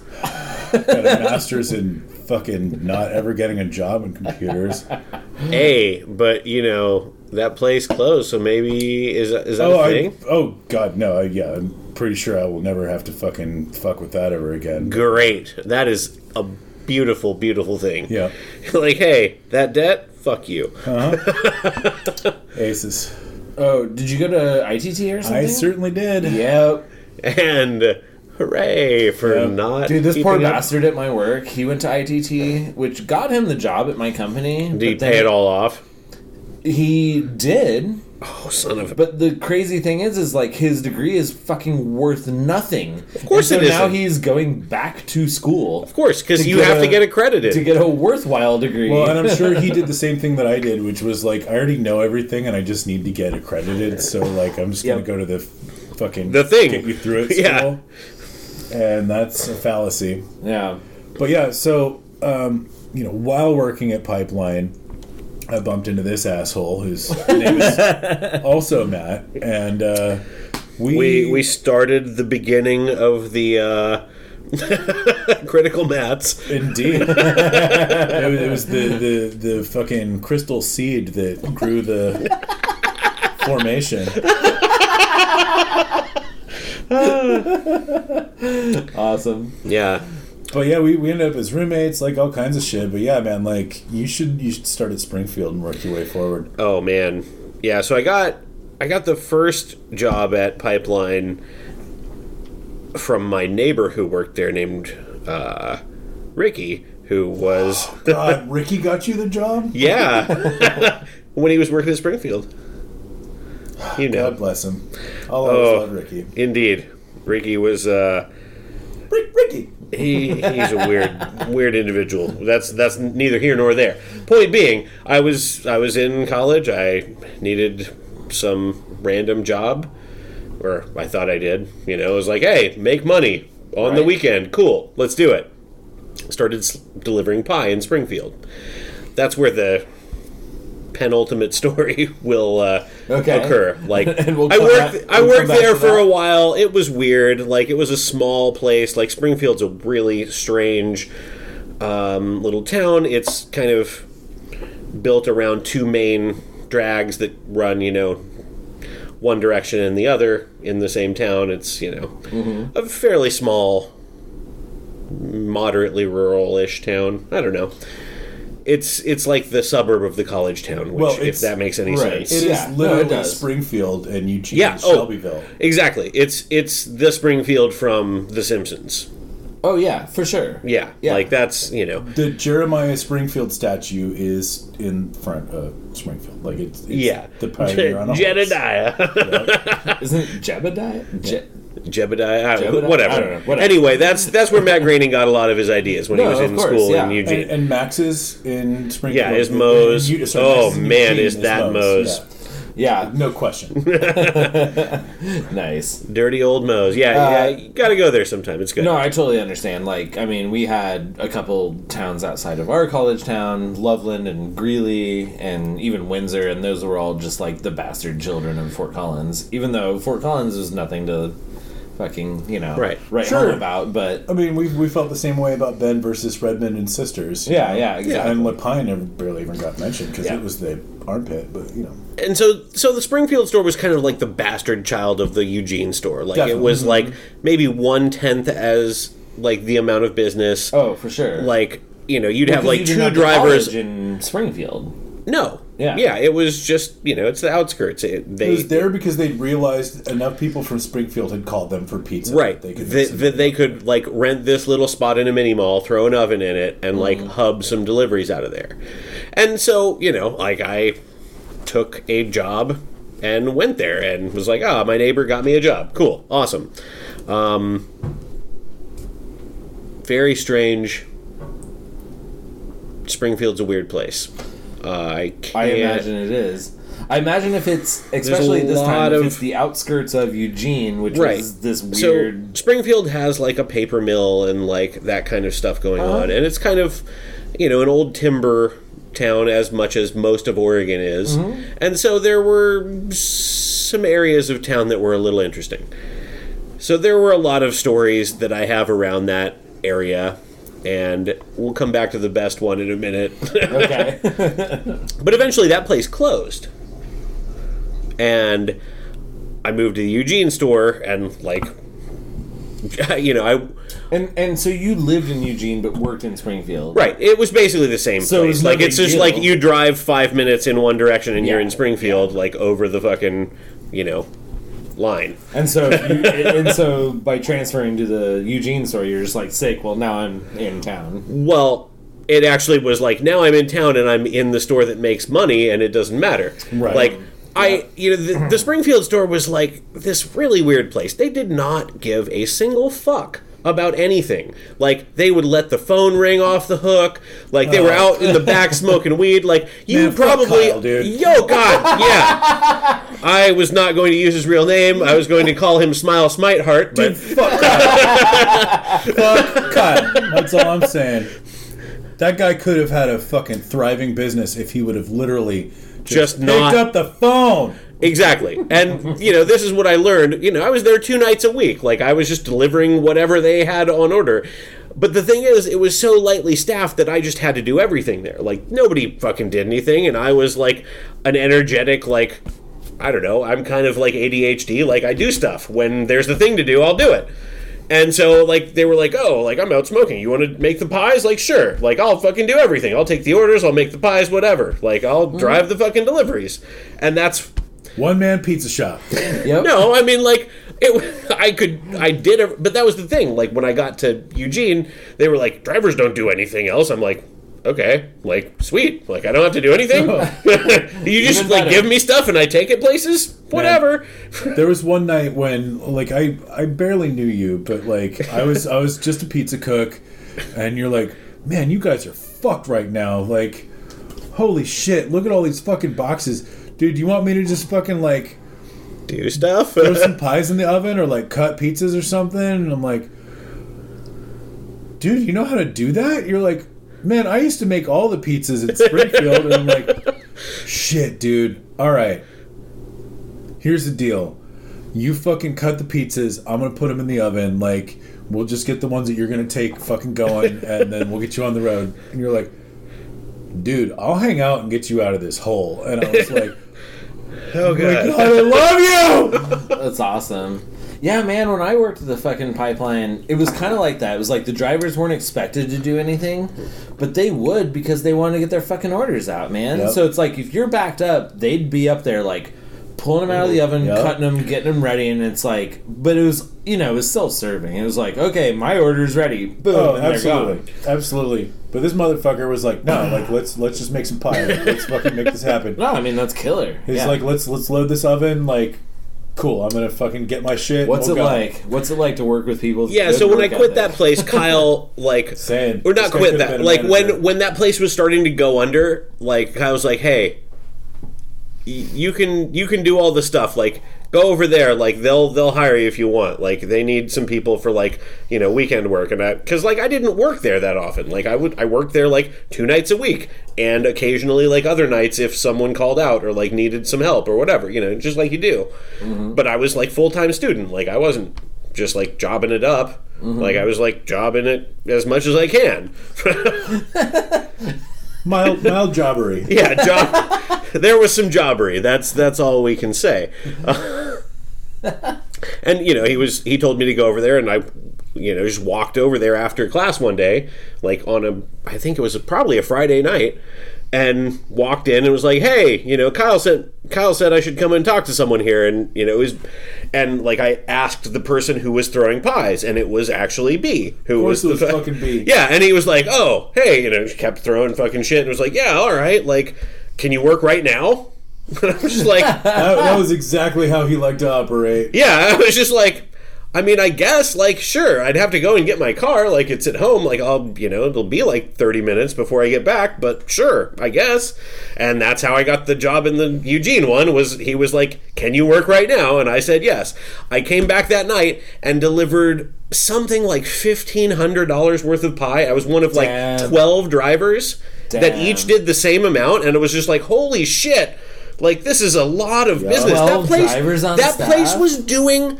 Maybe not 12, maybe 10. Like, I don't know. There were at least 10 drivers that night. Yep. And every single one of us did at least $1,200 to $1,500.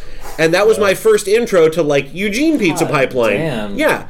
And that was just the delivery. Like the indoor was probably, another $6,000 or $7,000 that night because it was a game night. Yep. And it was downtown Eugene, so people were walking through just like lining up to order big piles of pizza. Oh yeah, duck games were insane. Like, yeah, so you riff on that for just. We had a 12-foot counter that was what we would cut all the tricky sticks and pizzas on, and it had like these 2 little sides on each end, and you would just put the boxes on end as they came in with their little tickets on them, so that like the next pizza out of the oven was the box that was at the end. You know what I'm saying? So yeah, totally. All the way down. Yep, that's how we did it too. Yeah, sure. And so once you got to the end, boxes started piling up on the floor. Oh yeah, totally. And they would get to the ceiling. Ugh. And then you got a fucking another stack of boxes, and like shit's stressful, dude. Thankfully, that second stack never got to the fucking ceiling, but like. Yeah. Imagine that many pizza boxes. Like, I mean, we're talking about over 100 pizza boxes just in a row that you're making. Yeah, and each pizza takes 3 minutes in the oven, and it's about a minute. Yeah, 3 minutes. Yeah, it's about a minute to like stretch the skin, sauce, cheese, and topping it. Mm-hmm. If you're going really fucking fast. Oh, if you're going super fast. So, no, I'm sorry. It's about a minute to fucking sauce, cheese, and topping it. And then, like, stretching it is, depending on the size of the pizza. I mean, that's probably like a minute in 30 seconds in and to of itself. Yeah. If it's just a regular fucking 16-inch skin, I think you could probably do it in 30 seconds. But, like... If you got to fuck with it at all, like medium, I was gonna say like a Colossus. If I recall, I could spin a dough, like a 16 or a 14, sauce it, topping it, and get it on the fucking conveyor in probably 2 minutes or less. I feel like that's reasonable. And then it was 3 minutes in the oven, so it was about. And if I had multiples, I could kind of double them up. Right, so it's about 5 minutes per pizza on average. You could sauce and cheese a bunch, and so then if you had 100 fucking pizzas. Lined up. Yeah, like sometimes that would be right across the rack. Like it would be all the way across the top of that counter there. Yeah, just boxes with like carbon tickets on them. Yep. That were in prep. 3 minutes in the oven. That's not like one at a time. Like you could fucking stack that shit, and we had 2 ovens, so like on top of each other. Did not have 2 ovens. So it was a double decker, so you could put like 6 on at a time that would go in roughly the same cohort. So like you could have maybe a dozen pizzas cooking at any given moment in time. Yeah. Oh yeah. And like, man, did we fucking maximize on that football shit. game nights and even basketball game nights. Like, people would go absolutely apeshit in that town for pizza. Like, they made so much money on those nights, it was insane. Because it was a skeleton, like, you know, that was a fucking little shop in a strip mall with an oven in it. Damn straight. That was what it was, and it did like $30,000 nights some nights. Fucking Christ. You know, I thought that the most money I'd ever done was at the theater, but you're right, it was at fucking Pizza Pipeline. It's bizarre, too, because you're like, gross. At Shandong, our big night was like $12,000, you know? Well, and yeah, I mean, like, I know there were nights when they did like 15 or 18,000 in deliveries.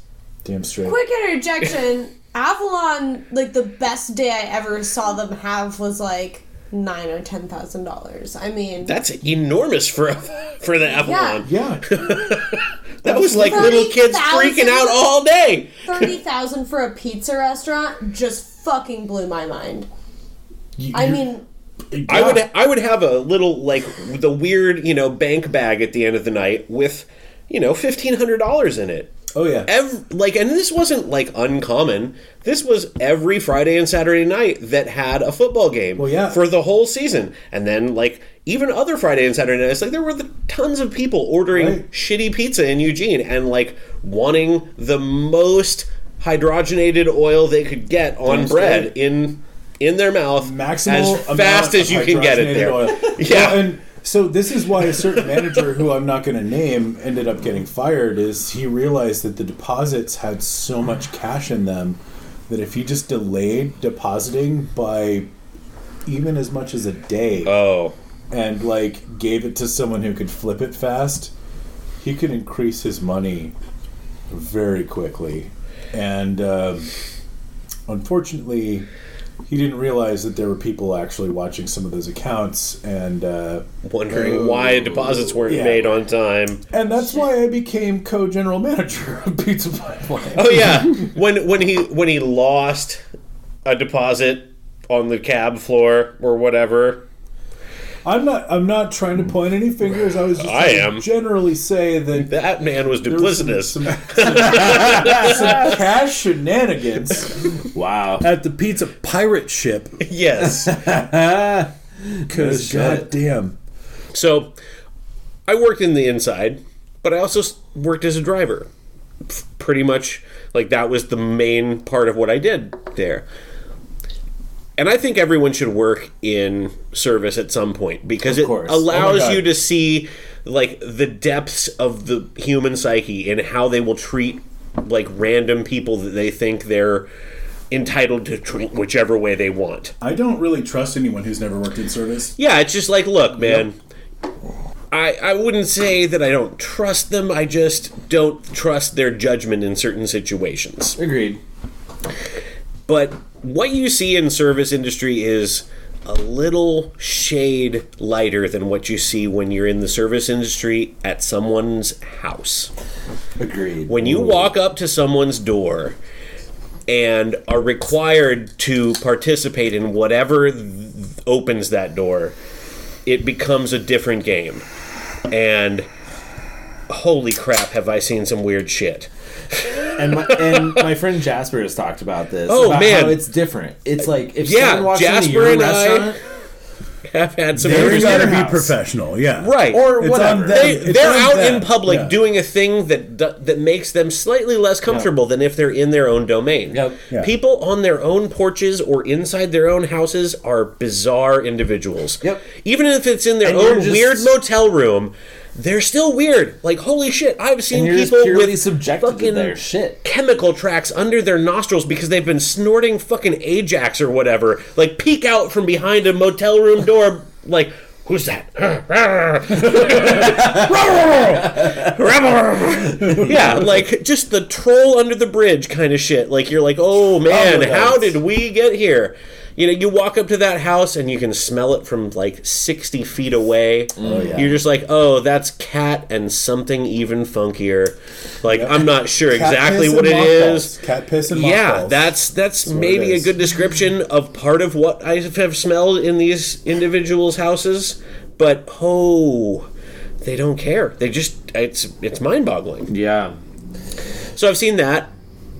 Springfield actually had quite a number of like amateur porn shoots that I delivered to, which you'd expect to be the like thing that happened, but that was not the case. Fuck, dude. Wait, is there a whole podcast there? Oh, certainly. Like, I could tell stories and stories about, like, the weird shit I saw in Springfield and Eugene, like, delivering pie. All right, since we're trying to get to the penultimate story here, yeah. I feel like I just have to, like, put a pin in that. No, I'm just giving a little bit of context before I get to this part. You know, for our viewers at home, like, we are definitely going to have another, like, catch-all weird crap that you've ever seen in service industry. How about that? Right? Yeah. Oh no, we're gonna have another one for just service industry, but I'm talking about the pipeline. 3 of us are gonna have another like 30-minute like.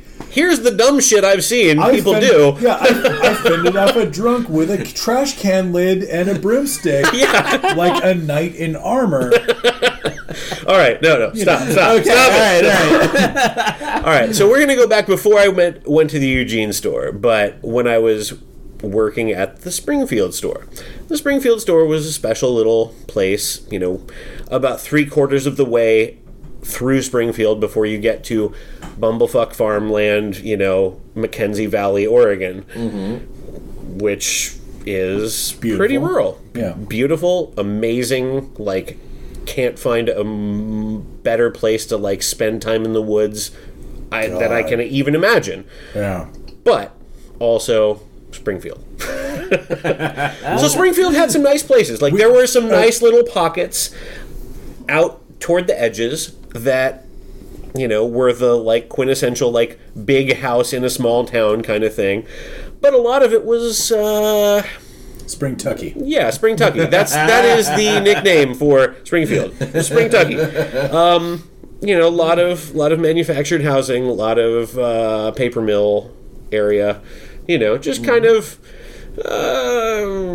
not very pretty, like, drive down a fucking, 1-lane road that has 3 lanes and it's all fucking mini mall around it. Right. It looked, of course. It looked vaguely, it resembled parts of Florida. Manufactured homes, trailer parks, etc. Again, beautiful areas in and around the area. I'm not trying to say Springfield's a fucking terrible place. But it just doesn't have... And especially at the time, it was a little depressed. There was a lot of... But this is also just sort of what you saw in the moment for this particular... Yeah, exactly. Story, this is early 2000s, like me being a 1-year-old college student, like, just doing some stuff. Like, whatever. Like, making some money on the weekend. Like, seeing... Sling some pie. Yeah, And you'd see some interesting folks, like people, like obvious hookers would come to the door in like a dress that was sheer and kind of act inscrutably. Like you do. Yeah. So the thing that jumps out the most, though, out of that experience was a day where I basically, like, entered the world of strange pornography, fantasy, like, thing where you're like, this is obviously a setup as you're going through it in your mind. Like, this is almost scripted. It doesn't seem reasonable that this is actually happening in this regard. And then it just goes, like, a whole solid, like, 270, like you're spun around and then a little bit off to the side, like. So set the stage for us. It's what I assume to be a Saturday. I only work there Fridays and Saturdays, and this feels like it was a Saturday. I'm not honestly sure because it was a time in my life when I was 21 and in college, so I had booze available. Memories may have faltered. Yes, exactly. It was a day. It was a day. It was probably a Friday or a Saturday. I'm pretty sure it was a Saturday. Let's go with that. I like it. Yeah. Nice. You know, you get the call. It's like early in your shift. I started at like 4:30 for the evening shift. Like, it was like 11:30 to 4:30 was the day shift, and 4:30 to fuck you was the evening shift. It was the earliest delivery. It was like the first... I think I'd made one delivery before this. And then there were two that came in. One, so we're talking early evening. It's like... Yeah, it was like 5:30, 5:45, something like that. Like, it was slow at that place on certain days. It was not like... You know, this was like maybe like late spring, early summer, probably. It was nice out. It was pretty, you know, a little rain in the air, but like sun everywhere, kind of that kind of deal. Willamette Valley, Oregon, if you've ever been there, like, it's fucking gorgeous. Yeah. Take a random thing, like, there's two orders. There's one at, you know, kind of a maybe weird place that's like not like low, not, you know, not like trashy, like fucked up, like, you know, dumpster, like overflowing, you know, sure, you're not car in the fucking lawn kind of shit, but like not the best part of Springfield. Lower middle class. Yeah, you know, maybe upper middle, like depending on how you assess Springfield at that point. Doesn't matter. You went to a neighborhood that was I went to a neighborhood that wasn't garbage in Springfield, and I was going to another neighborhood that wasn't garbage. But the first neighborhood, this was the very first leg on this little trip. Walk into what is, you know, in my mind, very, like, disturbing as I go through it, because I'm just like, this is not real. This is weird. This isn't working. Like, this shouldn't be happening because it's just too, like, media. Like, you're just like, oh, this is a porn. I don't understand. So I show up to this. I show up to this address. Explain. Yeah, I show up to this address. I walk up to a nicely kept house, knock on the door, wait a few minutes, 30 seconds, whatever. Door opens. Here is a blonde woman, hair nicely made up, like in a, little thing bun, I don't know. Like a wedding, an updo. A wedding updo. Okay. Wedding dress on. Falling off. Not zipped in the back. Bottle of vodka in hand. Immediately makes eye contact. Takes a huge fucking pull off this bottle of vodka. Like, chugs the shit out of it. Hey, you're here. How are you? Oh. Yeah. Okay. Yeah. Oh my god. And I immediately am like, this is odd. Like looking around. This doesn't seem like a thing that should normally be happening. This woman's in a wedding dress. She is unreasonably attractive. Alarm bells are ringing. Mm-hmm. Like, it just doesn't seem right. Because that's not... Up. No. And she's, like, pulling off a bottle of Grey Goose. Just like why is a bride answering the door / drinking vodka? And, like, you can kind of see her bra peeking out, and, like, her dress is very, like, obviously just shucked back on. Mm-hmm. To, like, answer the door. Oddball situation, just a little bit. I, like, give her the pizzas, and she's like, oh, thank you so much, etc. Like, here, sign some stuff. I'm like, hey, you seem, and, like, she's kind of crying during this whole thing. Oh. And drinking vodka, and, like, I'm just like... like you do. I, as a normal human, I'm like, hey, are you okay? Like, what's going on? She proceeds to tell me that she has just been left at the altar that day. Wow. And then proceeds to just slug the fuck out of this vodka. No. And I, as the charming 21-year-old who's completely befuddled by this entire situation, just looking for the camera around him, is like, yeah, that guy's an idiot. You are gorgeous. And she is like, oh, fucking thank you. You're so sweet. Oh. And, gives me a big old hug. Uh-huh. And I'm just sitting there like, boy, this is going weird. My car's literally, like, on. Like, running 20 feet behind me. I'm like, what do I do? Like, how do I get this to work out right. And I'm just kind of playing it cool, like, all right, this is happening. We're doing this. Like, like at this point I'm just like, I don't know how this has happened, but like I'm gonna try and go with it. Well, I've won the lottery. Yeah, I'm just gonna see what I need to do. To collect. I somehow continue to play the right notes, and talk her through this thing about how she just got left at the altar, and she like her bridesmaid said she should just relax and like get drunk and things like that. And I'm like, this all seems reasonable, etc., etc.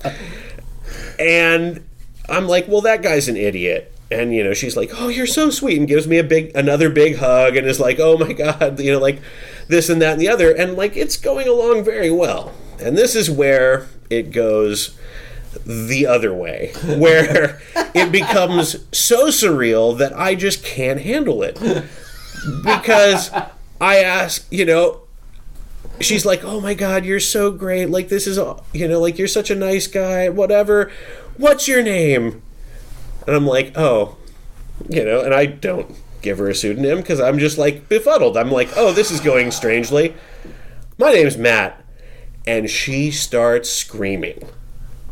Oh, and I'm just like, my hackles go up. I'm like, she's like, ah! Wait, oh my God, that was his name! No. The man who left her at the altar that day had the same name as me. Yep. And at this point, I just turn on my heel and like, and I was just like, well, you have a good night, and just like vacated because it became like, I like regurgitated this to my boss when I got back, and he was like, you should have stayed. I was like, I don't know. Like, you don't understand, man. Like, this was not an okay, like, moment for this woman. Like, it was not a, you should stay and, like, press this issue. It was like, oh my God, that is extra double traumatizing, and I have got to leave because I don't know how to deal with this because I'm 20-fucking-1. Yeah. Damn straight. Dude. And so that's the time where I almost was in a, like, porn fantasy. If only you had told her your name was John! Yeah, or Bart, or fucking, like, Cletus, or whatever. It wouldn't have mattered. Like, it literally would not have mattered. Like, she had ordered penis. Like, she was going to fuck whoever the fuck showed up. And the fact is that my name was Matt, and her fucking fiance's name was also Matt, and it threw the wrench directly into the fucking business. Like, she freaked out, and I was like, oh boy, that's not right. Yeah. It's because every fucking guy you meet is named Matt. Well, thank you. Yeah. No, I was waiting. Shit, right? I was waiting for a minute, but exactly. Every man in the world is named Matt. Yeah. It still is one of those moments where I think about it, and I'm like, holy shit, if I'd have just thought for like a half second, like, maybe I shouldn't give this woman my real name because this is a really weird situation, I would have had an even more ridiculous story. But however, man, you know what though? It probably would have ended way worse, to be honest. Oh, of course. Like, honestly, it would have been a terrible, terrible situation. I'm just saying, like, you can actually tell that story on this podcast. Yeah. Because of that. You're not wrong. And I'm thankful for that. Yeah, no, I mean, it's like, in a general sense, it's a blessing. It's just one of those, like, moments where life imitates art. Quotation marks. Oh, Jesus. Well, especially in like in very early internet. Like, I may as well have just put my dick through the pizza and like been like, "Here, would you like some?" Because that's the mode she was in right there. It was like, who ordered 12-inch sausage? Yeah, exactly. Like, it was that exact moment. Like, and when I got back to the fucking store afterwards and told that story, I was like, hey, man, something really fucking weird happened, because it was just me and the manager there. It was just me and, old Lightheart there. Oh. and he was like, dude, you I wouldn't have cared. Like, you could have just, like, fucked off that other order. Like, it would have been fine. I was like, you don't understand, man. No, like, dude. She started freaking out. Man. Like, it was too weird. Well, I mean, his name was Kyle, so... No, I know. I didn't expect anything different from him, but it was just a very strange thing. And he was like, oh, yeah, she was really weird on the phone, too. Like, she didn't seem like she cared what she ordered. She just wanted whatever the special was. You're like, yeah. And she just ordered the whatever the daily special was. It was like a pepperoni and some turkey sticks. Dude, you ruined Kyle's life that day. Oh, I'm sure. Like, his whole dream was just being that guy. And then you showed up. And if it had been him, it would have worked out because he wouldn't have been named Matt. He would have had the most disappointing, like, sad drunk sex that any Well, see, that's what I'm saying. Like, nothing really good would have come from that situation. Certainly not. Like, I would have gotten laid, and it would have been weird, and it would have been a story. Here's the secret fucking truth of pornography is, like, that's not how that shit works out. Never. I mean, sorry. Spoiler alert to our listeners. Pornography is not true. I know.